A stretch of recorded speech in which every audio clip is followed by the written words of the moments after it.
How is your relationship with work? Welcome back to Techstination. I'm Fred Fishkin. HP has a new survey out that takes a look at our relationships with work. And joining us is HP GM and Global Head of Commercial Systems, Andy Rhodes. Hi, Andy. Hi. Great to see you. And this is called the Work Relationship Index. And the headline is Expectations of Work Have Changed. Where and how work happens. Give us an overview here. Yeah, sure. Number one, great to be with you, and thanks for the opportunity. I think if you think about it, we've gone through, crazy time with COVID, and there's a huge amount of conversation around hybrid work, and it's very centered around where people work. We wanted to explore, much more about not just where, but how, and this relationship between employees and their companies.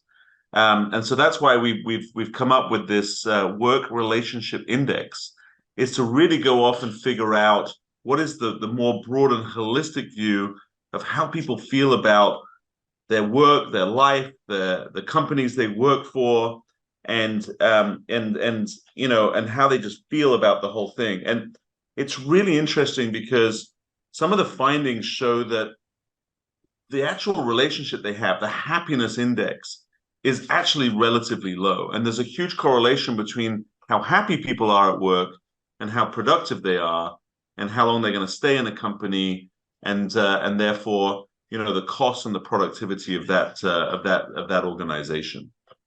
Well, I think the figure that you found was like 27% of knowledge workers have a healthy relationship with work. That's pretty low. It is. Well, it's very low. And then the other thing to really think about is actually the leaders in those organizations actually perceive their employees to be way happier. So there's also a big gap between employees and how happy they are telling us they are, and their leaders who think that they are way, way more happy. So there is this big disconnect. And I'm a great believer that sometimes you need to understand that you have a problem first before you go fix that problem. So one of the things that this index really exposes to, a lot of different companies and leaders in those companies is there is a problem in the world of this disconnect between the happiness of people and what people think their employees are. And I think you found it often can't be solved with more money. Tell me about that. Yeah, that's another interesting fact is what the index says is there's really 6 major areas that employees are telling us drives the healthy relationship with them and their work environments. And one of those is fulfillment. Are they fulfilled in their job? Do they have the right purpose? Do they feel the company they work for has purpose in the community and the world that they live in? And is their role within that also meaningful?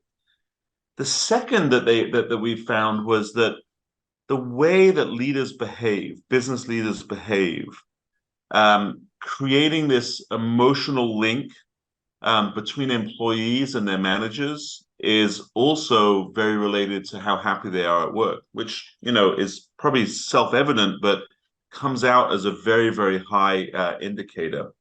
And that's also with the people centricity of the company. Do we treat people with respect?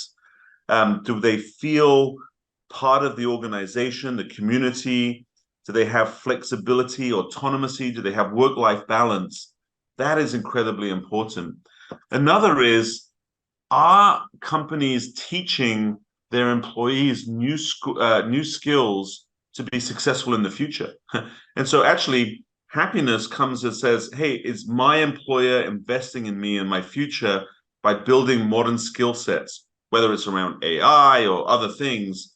Am I learning on the job? The fifth, and we've known this one for a while at HP, is the tools that you give them, especially technology. If people don't have the right technology today, they feel they cannot be successful in their jobs. And if they don't feel they're going to be successful, then again, they're not happy. And the last, and this is the one I think that many of us have been talking about over the last year and a half since COVID, is around the workspace itself. Can people be hybrid? Are they forced back into the office? Are they being told only to work from home? in each of those different environments, do they have the right ability to be heard, to be seen, to be able to contribute at their best? And so workspace, where people work, is also a huge indicator of the happiness index that they have. And this can really take a toll. I think you found something like more than half, 55% of the employees struggle with their self-worth and mental health. 45% say relationships with friends and family have suffered, and almost 60% say they're too drained to pursue personal passions, I guess, after work.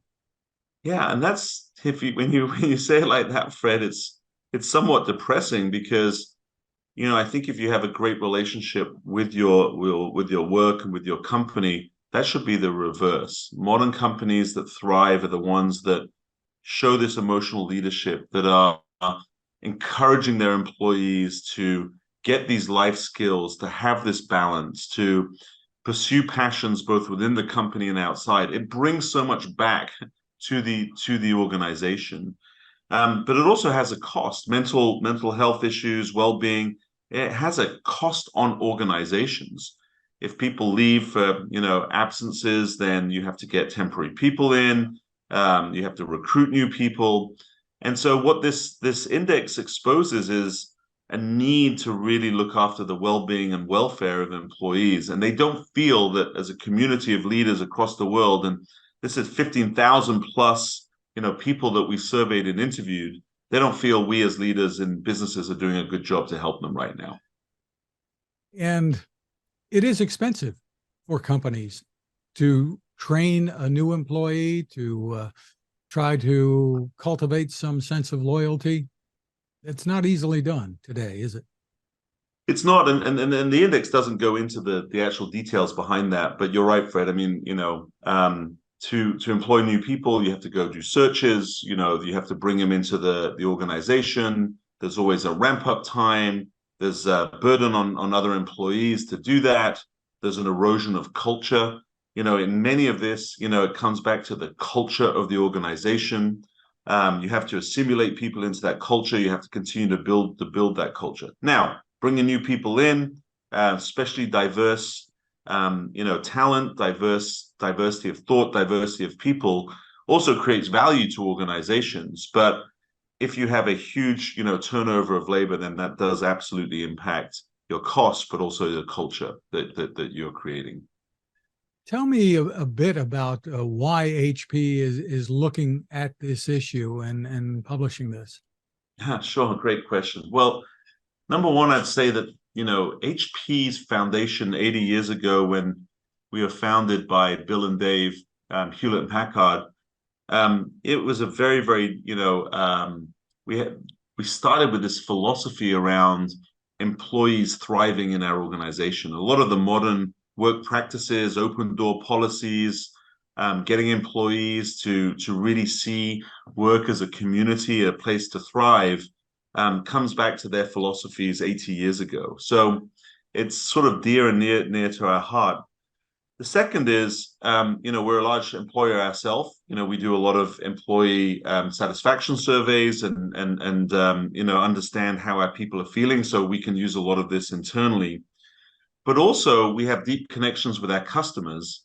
And although this is way beyond technology, any technology conversation today, starts with people. I mean, if you're using PCs, or if you're using printers, if you're using our new conferencing equipment, webcams, headsets, these are still about people, and they're about people interacting with technology. And so we have a very, very, I think, deep relationship with our customers. We wanted them to show them that that their ability to make their customers, their employees, happy, goes beyond just the tech.